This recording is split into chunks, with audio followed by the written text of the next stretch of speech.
छत्तीसगढ़ राज्य महिला आयोग की अध्यक्ष डॉक्टर किरणमयी नायक, सदस्य सरला कोसरिया एवं लक्ष्मी वर्मा द्वारा जल संसाधन प्रार्थना सभा भवन में बिलासपुर महिला उत्पीड़न से संबंधित प्रस्तुत 30 प्रकरणों पर जन सुनवाई की गई।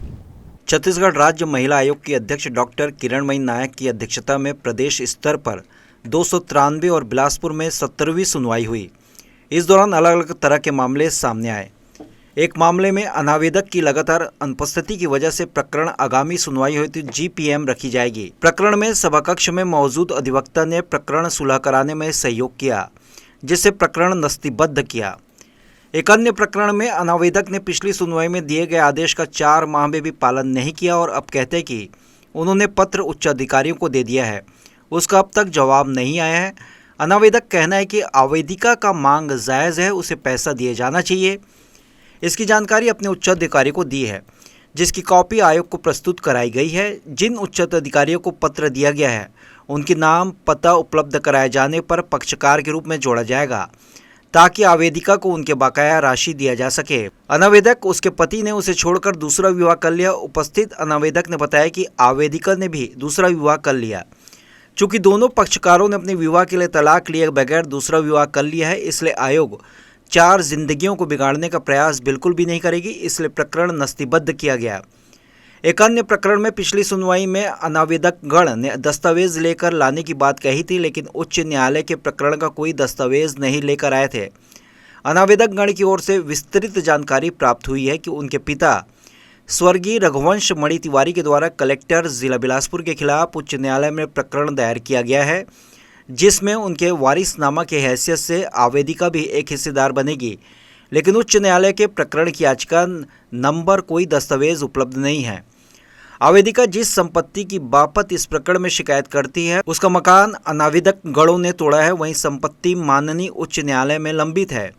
आगामी सुनवाई में उभय पक्ष दस्तावेज लेकर रायपुर मुख्यालय में उपस्थित होंगे। एक अन्य प्रकरण में आवेदिका विवाह के 1 माह के अंदर ही अपने मायके में रह रही है। अनावेदक गण के द्वारा 4 बार लाने का प्रयास किया गया, किंतु वो जाने के लिए तैयार नहीं है। सुनवाई के अंत में पता चला कि आवेदिका ने तलाक का मामला कुटुंब न्यायालय में लगा रखा है, जिसकी सुनवाई 11 फरवरी 2025 को है। चूँकि प्रकरण न्यायालय में लंबित होने की वजह से आयोग ने नस्तीबद्ध किया। एक अन्य प्रकरण में पिछली सुनवाई फरवरी माह में आंतरिक परिवार समिति के माध्यम से जाँच करने का निर्देश दिया गया। आवेदिका ने कहा कि जाँच हुई, पर अंतिम निर्णय क्या है मुझे नहीं पता। अनावेदक का कथन है कि उसकी जांच में बड़ी गलतियां की गई, पर आदेश की कॉपी उसके पास भी नहीं है। दोनों पक्षों को निर्देशित किया गया कि सूचना के अधिकार अधिनियम के तहत रिपोर्ट की प्राप्त कर आयोग सूचित करे, ताकि प्रकरण पर कार्रवाई की जा सके। एक अन्य प्रकरण में उभय पक्षों ने बताया कि आपस में सुलह कर एक साथ रह रहे हैं, लेकिन आवेदिका चाहती कि उनकी निगरानी करवाई जाए। अतः प्रकरण में 1 साल तक सखी वन स्टॉप सेंटर बिलासपुर को निगरानी करने हेतु निर्देशित करते हुए प्रकरण नस्तीबद्ध किया गया। एक अन्य प्रकरण में आवेदिका के पति के मृत्यु के बाद आपसी विवाद का निपटारा करने के लिए दोनों पक्ष सहमत हो गए। इन्हें रायपुर में अधिवक्ता के माध्यम से संपूर्ण समस्या का समाधान निकाले जाने पर दोनों पक्ष लिखित में इकरारनामा कर सुलह करेंगे और सभी बकाया बीमा की राशि, जमा राशि और मिलने वाले पैसे तथा आवेदिका के नौकरी पर अनावेदक गण के द्वारा कोई दावा आपत्ति नहीं की जाएगी। वहीं आवेदिका को मिलने वाली राशि में से उसके स्वर्गीय पति के इलाज में खर्च होने वाली राशि अनावेदक गण को देने के लिए सहमत हुई।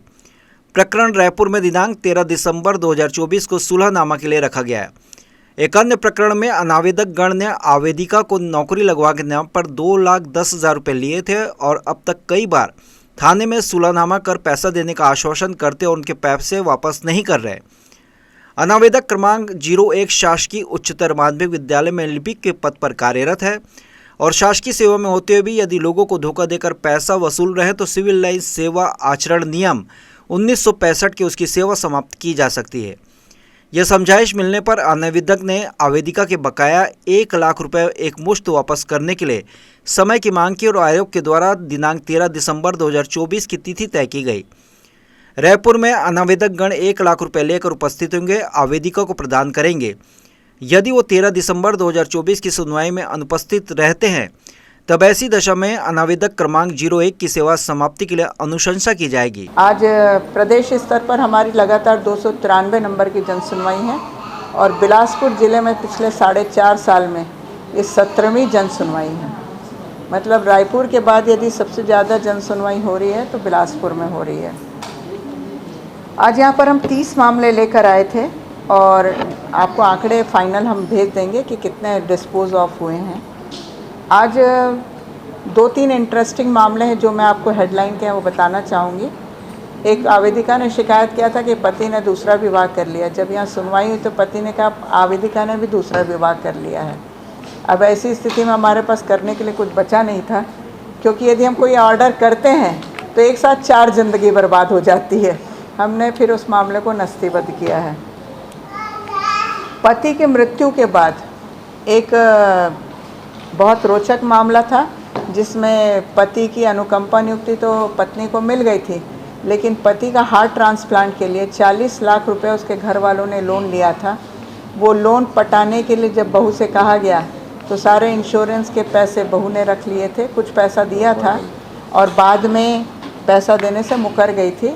तो इन लोगों ने भी उसके अनुकंपा नियुक्ति और बाकी चीज़ों पर आपत्ति किया हुआ है। दोनों पक्षों को समझाइश दिया गया है और 13 दिसंबर को इस प्रकरण को रायपुर बुलाया गया है कि दोनों पक्षों के बीच सुलह हो जाएगी तो आवेदिका को भी पैसे मिल जाएंगे, अनुकंपा नियुक्ति में भी बाधा समाप्त हो जाएगी और माता पिता जो हैं उनको भी जो कर्ज लेकर के बेटे का इलाज किया था वो पैसे बकाया वापस करने में मदद हो जाएगी।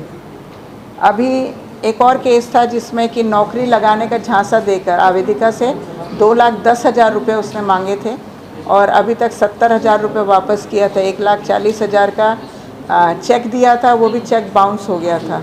फिर बीच में पुलिस में जो दबाव मिले थे तो और पैसा दिया। अब 1 लाख रुपए उसको देना बचा है। चूँकि वो गवर्नमेंट एम्प्लॉई है, स्कूल में क्लर्क है, तो फिर उसको जब कहा गया कि यदि आप देने में आनाकानी करेंगे तो आपकी नौकरी समाप्त करने की अनुशंसा शासन को भेजी जाएगी, दस्तावेजी प्रमाण है। तो वो भी 13 तारीख को रायपुर आएंगे और 1 लाख रुपए आवेदिका को आयोग के समक्ष देंगे तो प्रकरण नस्तीबद्ध होगा। आज ये मतलब जो मेन हमें बताने के लायक मुद्दे हैं खास तौर से, और कई मामले यहाँ पर कॉम्प्रोमाइज़ हो चुके हैं, सेटलमेंट हो गए हैं। जल संसाधन विभाग के प्रार्थना सभा कक्ष में आयोजित जन सुनवाई में अधिकांश पक्षकार उपस्थित हुए। इनमें से अधिकांश मामलों का निराकरण किया गया।